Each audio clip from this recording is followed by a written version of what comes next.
So guys, pupunta ako dun sa taniman ko ng kamatis. Titingnan ko kung kumusta na kaya yun kasi ilang days din ako hindi nakaakyat.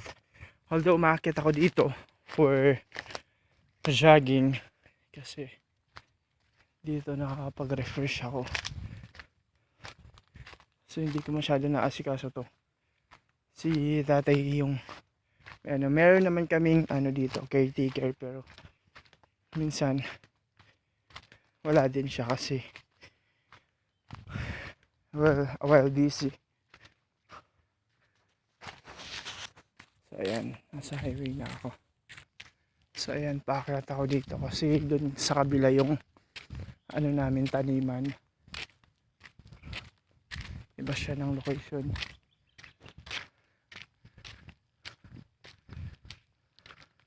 Punta tayo sa isang kubo. This one.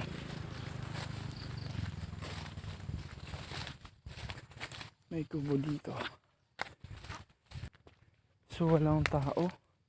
Pwede ka dito mag gulay-gulay if you want. Ayan, may mga talbos ng kamote.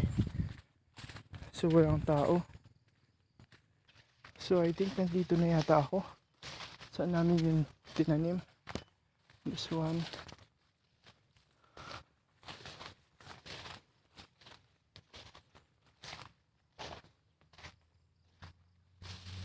Not sure kung dito yun. Oh yes, ito nga yun. So ito yun. Hindi ko kasi naasikaso, so napabayaan. Although nandyan pa naman yung mga tomato, so pero mapapayat na sila. So mag-improvise na lang ako ng another crops na pwede kong ilagay dito. So from the meantime guys, yan na muna yung may papakita ko sa inyo. Wala na muna ako yung pagyayabang.